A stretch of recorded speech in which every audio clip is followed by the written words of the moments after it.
Kabar terbaru Sandi Solihin, kembaran Mirna yang diracun sianida bikin haru.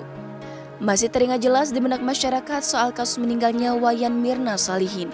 Gadis muda itu meninggal dunia karena menegak racun sianida yang dituangkan temannya yang sudah menjadi terdakwa, Jessica Wongso. Proses persidangan kasus sianida begitu heboh dan membuat negeri ini geger. Jessica didakwa telah mencampurkan sianida seberat 15 gram pada kopi yang diminum oleh Mirna.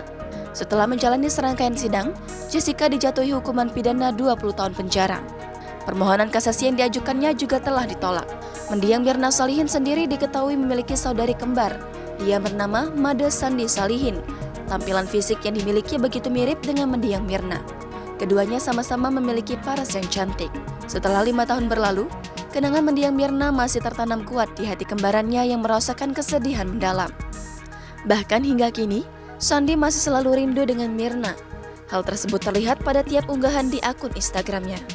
Sebagai kembaran mendiang Mirna, Sandi tentu menjadi salah satu orang yang merasakan kesedihan paling mendalam. Apalagi kembarannya itu meninggal dunia karena diracun dengan sianida oleh temannya sendiri. Meski sudah 5 tahun berlalu, Sandi tetap akan terus mengingat Mirna.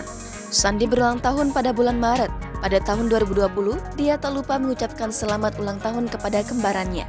Sandi juga mengungkapkan perasaannya yang begitu menyayangi serta rindu dengan sosok Mirna. Sandi terlihat selalu rindu dengan kembarannya.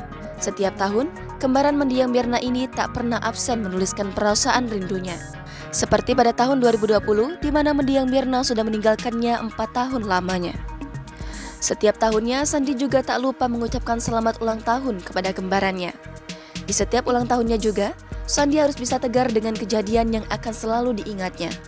Meski raga telah terpisah, Sandi tetap akan selalu mencintai dan menyayangi Mirna. Sandi juga mengatakan jika dirinya tak akan pernah lupa dengan mendiang Mirna. Di tahun ketiga kepergian Mirna, Sandi juga mengungkapkan kembali perasaan rindunya terhadap sang kembaran. Jangan lupa subscribe, share, komen, dan like ya!